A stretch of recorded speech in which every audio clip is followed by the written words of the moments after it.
This is Autoline This Week, the show that gets you inside the global automotive industry. Autoline This Week partnered with the Consulate General of Canada in Detroit to produce this episode. Hi, I'm John McElroy. Thanks for joining us on Autoline This Week, where we talk about all kinds of issues in the automotive industry with some of the top people in the industry. Today, we're going to be talking about Hyundai. It was only just a few years ago that Hyundai was on a downward slide. It had missed the shift to crossovers and SUVs, but now it's charging back. And we're going to want to learn where it's going in the future. And our special guest today is José Muñoz. He's the Chief Operating Officer of the Hyundai Motor Corporation. He's also the CEO of Hyundai Motor America and Hyundai Motor North America. José, thanks so much for joining us today. John, it's good to see you. Thank you for having me. It's good to have you. Also joining us today are Omari Gardner with Automotive News. How you doing? Hello out there in virtual land, Omari. And we've also got Joe White from Reuters. Joe, great to have you back on the show. Good to be here. Good to be here. In fact, virtual. Joe, why don't you launch it? You got the first question. Okay, I'll give it a shot. Jose, thanks for the time. I'm going to skip asking you about your view of the sort of the market in this kind of weird time and go straight to a topic that Hyundai has been talking about a lot in the last several weeks, and that is electrification. And I'm wondering, I mean, there's an overall goal, ambitious overall goals for electrification. I'm looking at a note here: sell 1 million EVs a year by 2025.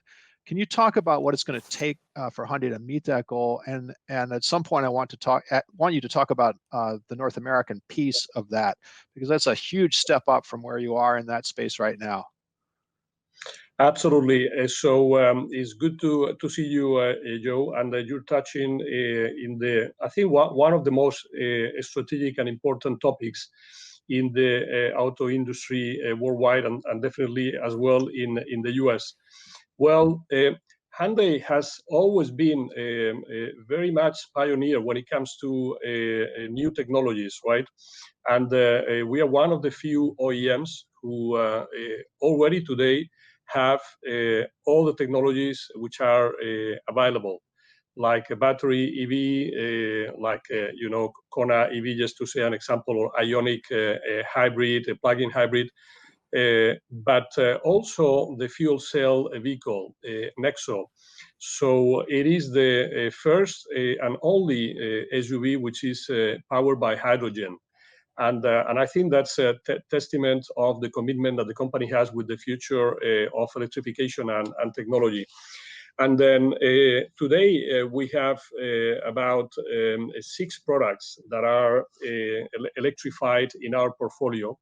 And then the commitment by our Executive Vice Chairman, Mr. Chung, is to more than double that.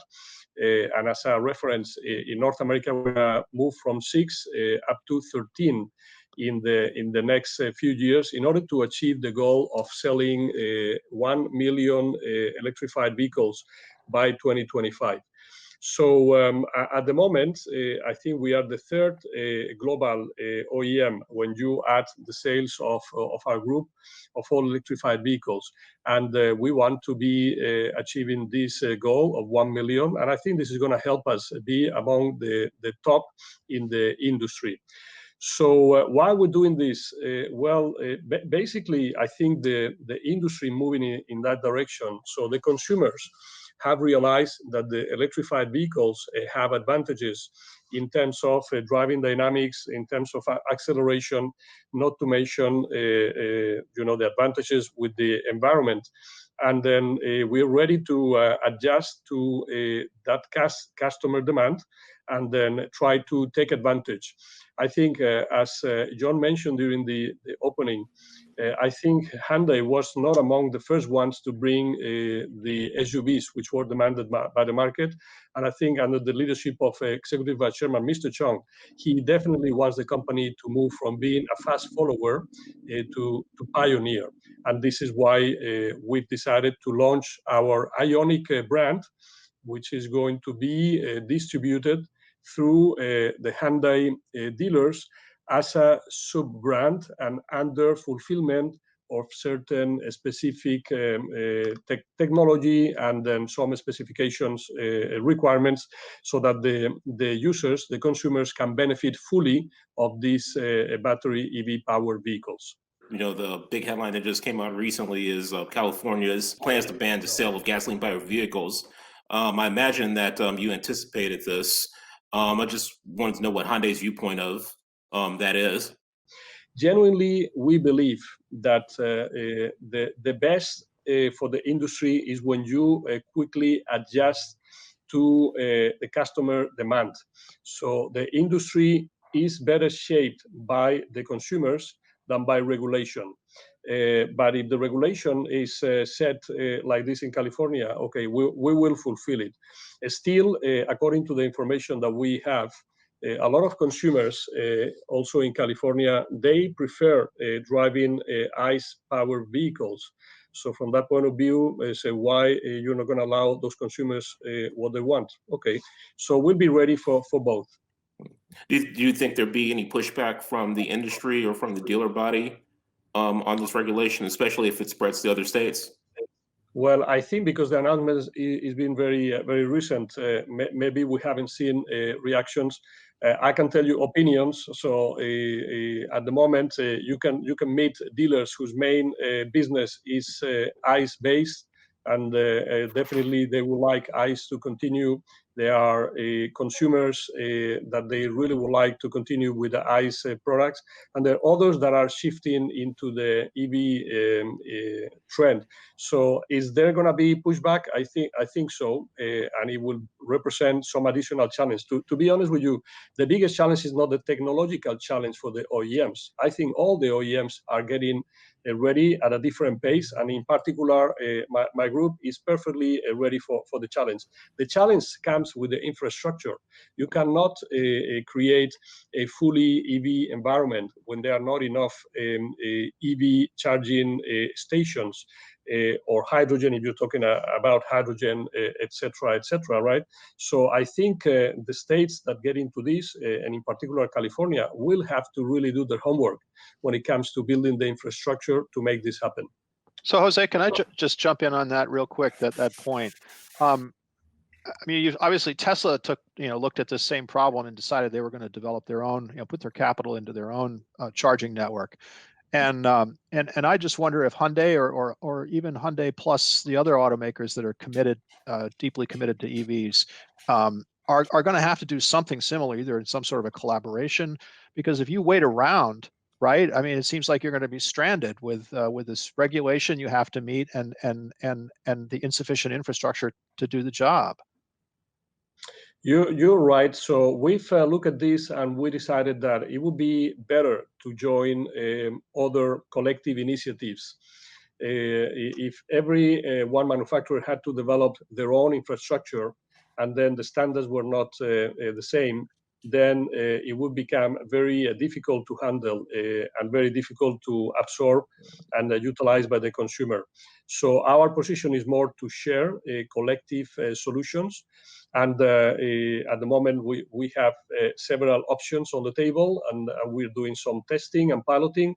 And I think that that's the way to go, to be efficient, to be customer friendly, and to really solve the problem for the customer. So you'd be working with other automakers. I'm sorry, John, just on working with other automakers on that. I mean, in some sort of a formal kind of venture. That's or how do you see that unfolding? Yeah, definitely, yes. I think so. I think. I mean, our information is that basically everybody is looking into that. Can you imagine if the different fuel stations, gasoline had different hoses, different pressure, different compositions, etc. It wouldn't be manageable. So one of the things that happened when the ICE technology was deployed was the standardization of the fueling stations. The same is happening here. So yes, indeed, other OEMs are looking into the problem in the same way. And as you know, there are some organizations who have seen that opportunity, and they've created already this kind of consortiums where OEMs can participate, and then by joining, you are able to provide the best service to the consumer. The only difference, in my view, is going to be how this goes to the consumer. So, for example, you may decide that the consumer needs to pay to refuel the vehicle or to recharge the vehicle, or you may include it in the price. You may put it as part of your offer. That's the only difference. But other than that, I think standardization and collective solutions are the way to go. Jose, what the proponents of banning the ICE will say is, hey, you've got 15 years, that's plenty of time. But in the auto industry, a lot of planning time can take a lot longer than that. Basic engines, basic transmissions are usually tooled up for a 20-year run. And while you can make modifications to them and the like, the cost of that tooling is amortized over that amount of time. Is 15 years enough for, let's just say in Hyundai's case, to be able to make that kind of a change? Well, it's never enough. You said it best, John. So this industry requires long periods to amortize the investments because they are very, very heavy. And then not only on R&D, what we call the entry ticket, but also the vendor tooling, the manufacturing investments, et cetera, et cetera. So it's never enough. Is it possible? Yes. There will be consequences in terms of return on investment, in terms of profitability, for sure. But we are ready. We are ready for the challenge. We are already on our path to significantly increase our electrified vehicles. In fact, we are currently dealing with the 2021 business plan, and our plan is to more than double the weight of our green vehicles in the market. So I think we're ready to go. Can I jump in with a quick question on that? Jose, are you looking at expanding production capacity in the North American market, either for electric vehicles or for some of your more successful SUV models? Well, Joe, we don't have any announcement to make on this regard, but we are always monitoring the situation, and we are always looking at our future plans. Right at the moment, we are quite balanced in terms of the sourcing that we have. So basically, about 50% of our vehicles are coming from Korea, and the other 50% are produced in our plant in Montgomery, Alabama. Now, looking into the future, it is very clear that I think based on the current trend, based on the great product, we're getting the great technology and the great dealers that we have, I think we have an opportunity to increase our sales significantly in many markets, and in particular in the United States, right? And there are different ways to go to that. There are different ways. So I can tell you we are considering all options, and then it may be one option to get some production here, but it is not let's say, confirm or finalize. And there are many options always in any decision you're taking. It is fair to say as well that the newly created USMCA, it is an element that we have to consider when taking such decision. In your current lineup, you've broadened your lineup considerably over the past few years. Do you see any white spaces that you think you need to fill? Maybe, just say a hybrid Palisade. Well, I think we have the best portfolio that we have ever had, and is recognized by our dealers. And it's actually one of the best portfolios in the industry as well, especially on SUVs. So we move from not having SUVs to having really the best, with Venue, the Kona, Tucson, Santa Fe, and Palisade. I'm with you. I think following the trend on the technology and electrification, I really would welcome a Palisade hybrid. I would welcome it. So still not in the plans, but I would welcome it very much. As you know, what we have already confirmed, which is very important for us and for our dealers, is the launch of the first, we call it open bed, which will be called Santa Cruz, which we're planning to produce in our plant in Alabama. So, and then if you look at what has happened with our portfolio of products, basically we are starting to democratize and making available the new technologies. So like we recently launched the Sonata Hybrid. So why not having a Palisade Hybrid? So maybe. Jose, I'd like to, if this is something you can address, I'd like to ask, go back to electrification and ask about batteries. Elon Musk, as you probably are aware, gave a long presentation about batteries, and one of the messages that he had was that there's not really probably enough battery capacity, at least right now, to serve all the different plans. And frankly, as I've watched automakers make commitments over the last couple of months, it's starting to add up. If you can, I'd like to hear you talk about what does Hyundai do to secure enough batteries for your plans? Do you invest in LG? Do you build your own batteries? I'm just interested in how that's being discussed within the company. Well, this is a very important and relevant question, Joe. So definitely the battery is the most strategic and important component when it comes to an electric vehicle, no doubts about it. And then I think the thoughts about what a battery was going to be has evolved from some executives thinking a battery would be a commodity provided by a supplier to some others thinking that it becomes such an important part of the vehicle that you need to do it yourself, right? For the battery to become your competitive advantage. As things come together, it looks like definitely there has been a significant activity among all OEMs to secure the capacity, because definitely this is a key success factor to be competitive. But also you need to ensure the cost is the appropriate one and the density of the battery is good. Now, the very good news about our corporation is that, as you know, we are a South Korean-based corporation, is that among the best battery manufacturers in the world, they are South Korean, being Samsung, LG Chemical, or SK. And as one of the largest chaebols in Korea, we have great relationship with all of them. And then I think we are very well equipped to have the right capacity at reach. All I can tell you, as well as you know, a little bit scientific mind, the technologies may change, and then so far a lot of technologies are based on lithium, but there are other new trends that we could see in the future. Maybe there are other elements that could be utilized also when properly tested in batteries. So I think, as we've seen in the history of automotive, the battery is not going to be a stopper for the electrification. And if anything, we're going to improve the efficiency. So the current batteries, they are half the cost than they were like 10 years ago.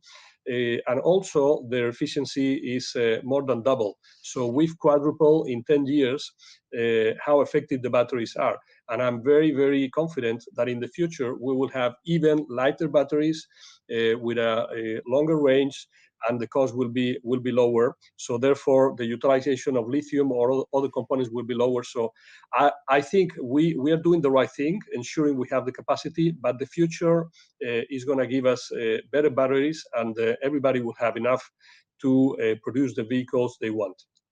Is there going to be any supply pressure on lithium because it's in so high demand? And will there be cost pressure on lithium?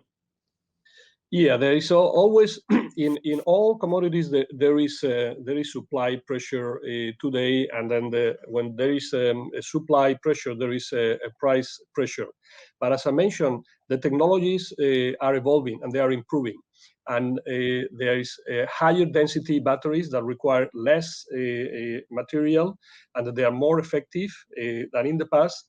So the effectiveness of a battery is going to get better and better over time, and I think they will need a little bit less and less lithium to produce the expected result. So far, I think the focus on the OEMs it is on ensuring the cost of the battery and the density of the battery are improved. And when you see efforts to reduce the cost, it means there is a good source of lithium to fulfill the requirements. Now, this is with the current visibility. Will this ever be a problem? Nobody knows. But I think for the foreseeable future, I think we are well served. Jose, we're seeing the industry on the verge of transitioning into a mobility industry where an ongoing relationship with consumers is going to become paramount. Not just buy the car and they go away and maybe come back, hopefully in a few more years.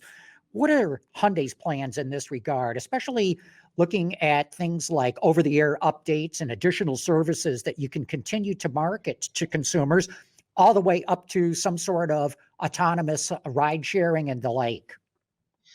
Well, Hyundai, based on the global strategy set by our Executive Vice Chairman, Mr. Chung, wants to be pioneer in this future of mobility and is walking the talk. So some of the announcements that we have seen the last couple of years under his leadership have been very clearly determining our future. You saw the joint venture with Aptiv. That created a company called Mobility or Motion. And then you saw as well that the commitment on producing and selling 1 million EV vehicles by 2025, which are key ingredients to the future of mobility. The autonomous driving, which is the joint venture with Aptiv, and the electrification, which is the fundamentals that you need in order to make it happen. At the same time, the company has created a specific dedicated group which is based in Seoul, Korea, in our headquarters, driving all the ingredients of mobility, including the so-called urban air mobility concept, which has also opened an office in the United States. So all in all these ingredients are the best in order to have vehicles that enable the autonomous driving, connectivity, mobility, electrification, etc. But what makes our group completely different from any other group in the world is the fact that we have developed the so-called smart city concept. As you know, our group is not only an automotive group, it is a multi-industry group which produces steel. We have our own logistics, our components through Mobis, logistics through Globis, and also we have our own R&D group. And then one of the things, and construction, one of the things that the R&D group, engineering group, and construction group do is to ensure the infrastructure is ready. So if we look at the elements that are needed for an ICE vehicle to operate with a driver, and we compare to what we may need in the future, we don't have the infrastructure ready today. And then as much as we need to develop the technology for the vehicle, we also need to work in parallel to ensure the cities have the right infrastructure. So we feel very confident that we are on the right track. We've made significant investments. In fact, the Executive Vice Chairman announced a year ago or so the commitment to invest about $95 billion during this midterm plan in order to ensure all the technology that is needed for the future of mobility, which we call internally MECA, would be readily available for the company. And we're seeing, as we speak, we've seen all of a sudden cars coming with a hybrid, with battery, electric, etc. So you see, while other competitors are abandoning, for example, the passenger cars, we're coming with an Elantra, which is going to have an HEV version. Right, we just launched Sonata Hybrid. So this is a testament of the confidence our group has in the future of mobility, and we want and have a commitment to pioneer the future of this industry. Many automakers use motor racing as a way of really marketing themselves. Honda does a great job, for example, in IndyCar, as does Chevrolet. Toyota does a great job in NASCAR. I'm wondering what your vision is, and would you think of going on a global stage with Formula One or with the world prototypes? Well, we really love competition, and then we are really taking what it takes by developing the Veloster N, which is being in competition and is winning race after race after race. We have a great team, and as you know, our global head of engineering, which is so-called President Albert Biermann, it is an expert on racing, and he's a passionate, and he's the best, and he's created a great products, which we call the N products, right? So look, we are so confident in the future that we have a Sonata N, and also we're going to have an Elantra N. So you may see more vehicles which are also the N, which comes from Namian, which is where we have our R&D center. Are you going to see us in Formula One? I don't think so. Are you going to see us competing in maybe global race competition series? I'm very confident you will, and maybe sooner than we expect. So definitely we love it. And we see it as a really very great place, not only to experience our best engineering and technology, but also to connect with the consumers. I think this is really something that we want to continue to expand. And as the company grows, we are going to continue to invest in racing. And with that, we're going to have to wrap it up. José, thanks so much for sharing your views on the industry and your insider information of what Hyundai is doing. We very much appreciate you being on the show today. Thank you, John, for having me. It's always a pleasure touching base with you, Joe, and also Omari. It's been a real pleasure. Thank you very much. Yeah, and likewise, Omari and Joe, thank you guys. Great, thank you. And of course, as I always end the show, I want to thank the audience for having tuned in. Autoline This Week partnered with the Consulate General of Canada in Detroit to produce this episode.